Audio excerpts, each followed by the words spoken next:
Fala galera, professor Arthur Damasceno na área, estamos iniciando mais um tema, mais um assunto, título 5º da nossa Constituição, tratando das instituições democráticas e a defesa do Estado, em especial a defesa do Estado nesse bloco, onde nós iremos conversar sobre o estado de defesa e o estado de sítio. Aquela ambiência inicial importante no nosso bate-papo, lá atrás, quando nós estudamos a intervenção federal, vimos que a intervenção federal nada mais é do que um instituto que deflagra a normalidade institucional. A mesma coisa acontecerá quando tratando do estado de defesa e estado de sítio. Só que nesse caso nós teremos institutos que acabam se mostrando mais rígidos que a nossa intervenção federal. O que a gente conversou na intervenção federal? Naquele momento, a União ela vai intervir nos estados, vai intervir no Distrito Federal para suspender a autonomia daquelas unidades da federação. Justamente por conta de todos aqueles episódios, todas aquelas circunstâncias descritas no artigo 34 da nossa Constituição. São 7 incisos. Conversamos muito, com muita profundidade. Mas uma coisa nós não percebemos quando estudando a intervenção federal. A intervenção federal ela não atinge direitos fundamentais. No decreto de intervenção federal, nós não temos a orientação em que medidas coercitivas serão tomadas restringindo direitos fundamentais de maneira plana, de maneira efetiva. Não, nós não temos isso.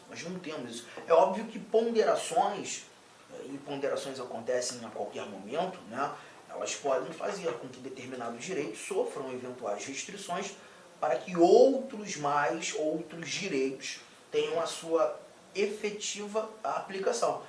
Mas são as ponderações, a ponderação do dia a dia, né? Conflito entre os direitos. Mas quando a gente fala de estado de defesa, estado de sítio, nós já verificaremos que no próprio decreto de intervenção, restrição a um ou outro direito vai acontecer. E vai acontecer não em um determinado momento, ou num determinado episódio, ou num caso concreto, não. Vai acontecer durante toda a medida. Toda a decretação do estado de defesa ou do estado de sítio, veremos isso. Eu gosto muito de começar a história, já está aqui na telinha, ó, estado de defesa e estado de sítio, começar a história lendo o artigo 136. Ele já me permite desenvolver aqui uma lógica. Vamos lá. O presidente da República pode, ouvidos o Conselho da República e o Conselho de Defesa Nacional, decretar estado de defesa para preservar ou prontamente restabelecer, em locais restritos e determinados, a ordem pública ou a paz social, ameaçadas por grave e iminente instabilidade institucional, ou atingidas por calamidades de grandes proporções na natureza. Bom, eu já vou fazer alguns grifos aqui e acho muito importante nesse primeiro momento. Aqui estamos tratando do estado de defesa, né? E a primeira coisa que eu vou pedir para você grifar e anotar no seu caderno, anota aí, estado de defesa, observações, locais restritos e determinados. Pausa a aula. Pausa, aperta pause. Bota aí, estado de defesa. Pausou? Estado de defesa. E aí você vai escrever, ó, locais restritos e determinados. O estado de defesa ele tem por lógica analisar uma anormalidade institucional em local restrito determinado. Ou seja, o problema acontece apenas no centro-oeste do Brasil, apenas no estado do Mato Grosso, apenas no estado do Rio de Janeiro, apenas na região sul do Brasil. Não é algo de repercussão nacional, é num local restrito e determinado. A gente consegue enxergar o local e a pretensão é restabelecer a ordem pública, paz social, ameaçadas por grave e iminente instabilidade institucional. E aí a gente ainda tem lá no finalzinho, ó, calamidades de grandes proporções na natureza. Vamos pegar aqui um exemplo. A gente viu aí várias manifestações acontecendo. A época, acho que foi 2013, a Dilma era presidente, foi aquele junho de 2013, vocês lembram, gente? E o gigante acordou, foi a fala, né? O gigante acordou, manifestação comendo solto o Brasil afora. Era em tudo quanto é canto. Aí eu vou pegar o meu estado já é meio zoado mesmo, as coisas acontecem por lá, né? Então vamos imaginar que no Rio de Janeiro aquelas manifestações, elas simplesmente perderam o controle. perderam o controle, todo dia tem. A polícia não consegue dar segurança, quebram tudo, quebrando tudo. E aí, vamos imaginar que o Brasil acalmou, mas lá o negócio continua tenso, uma confusão generalizada. E justamente por evidenciar que a segurança pública do Estado não consegue cumprir ali, naquele momento, o seu papel, não consegue dar efetiva tranquilidade, estabelecer a ordem pública, a paz social, vamos imaginar que num primeiro momento fora decretada a intervenção federal. A intervenção não tem a pretensão apenas de substituir o comando, né? De fazer com que o governo federal passe a ter o efetivo controle, suspendendo a autonomia da unidade da federação. E vamos imaginar que a intervenção federal, cara, não surtiu efeitos. A intervenção federal não conseguiu resolver o problema. Dependendo do contexto, é possível o presidente já imaginar em decretar o estado de defesa. Ele precisa ouvir o Conselho da República, ouvir o Conselho de Defesa Nacional, aqueles dois conselhos que nós estudamos lá no Executivo, artigo 89, artigo 91, são órgãos de consulta do presidente, são órgãos opinativos, conselhos opinativos. Eles dão apenas pareceres ao presidente. Esses pareceres do Conselho da República, Conselho de Defesa Nacional, não vinculam o presidente, por mais que eles digam ao presidente, ó, meu parecer não é favorável à decretação. Acho não recomendável decretar. Presidente, não faça. O presidente só precisa dos pareceres. Mas ele não é obrigado a concordar. Os pareceres desses dois conselhos são meramente opinativos. Outra informação que você precisa guardar, já está anotando? São meramente opinativos. O presidente recebeu os pareceres, acha que deve, pum, toma. E perceba que nós estamos olhando para um local restrito determinado. Estou tratando apenas de um estado, poderia ser apenas uma região, tá? Ou até mesmo, quem sabe, calamidades de grandes proporções na natureza. O presidente pode decretar. Ele decreta. Está guardando essa informação? Guardando essa informação?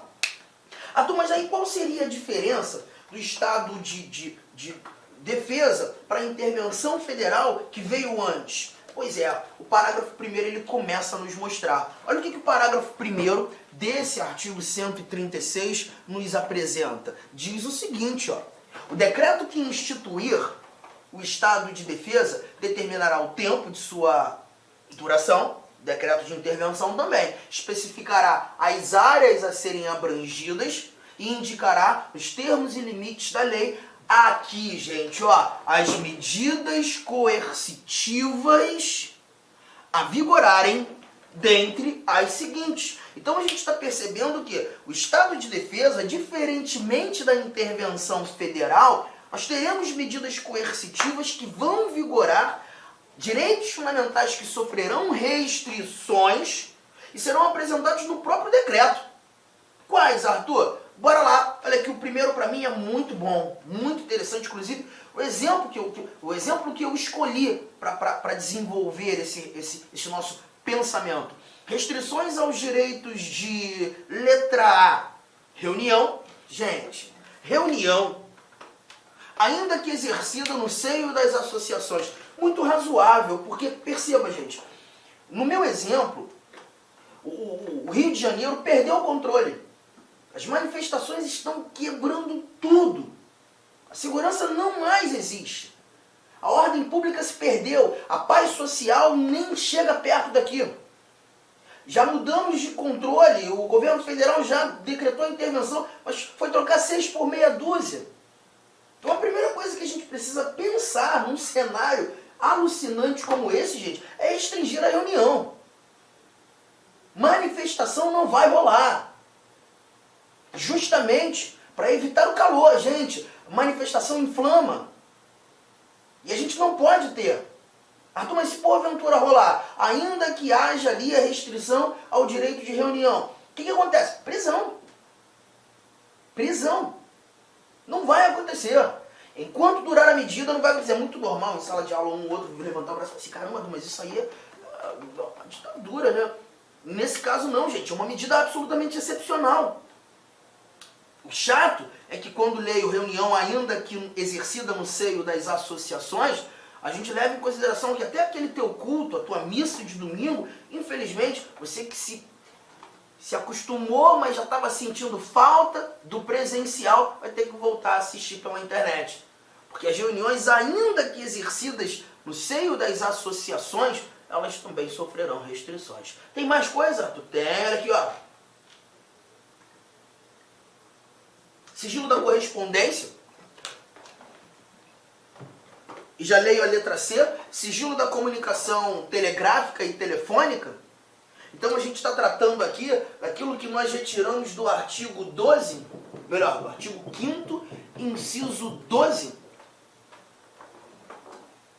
Inviolabilidade das comunicações, e o mais interessante é quando a gente fala da comunicação telefônica, porque a nossa Constituição, quando tratando do inciso 12, artigo 5º, diz que é inviolável o sigilo das correspondências, comunicações telegráficas, dos dados, das comunicações telefônicas, salvo no último caso por ordem judicial, nas hipóteses e na forma que a lei estabelecer, para fins de investigação criminal, instrução processual penal. Quando tratando da comunicação telefônica, tem um monte de regrinha para que essa comunicação sofra restrição. Só que todas essas regrinhas, elas simplesmente não existem mais quando tratando de estado de defesa. Então você está querendo me dizer que o poder público vai fazer a interceptação telefônica sem ordem judicial, por exemplo? Vai. Aqui vai. Estamos vivendo um momento de anormalidade institucional.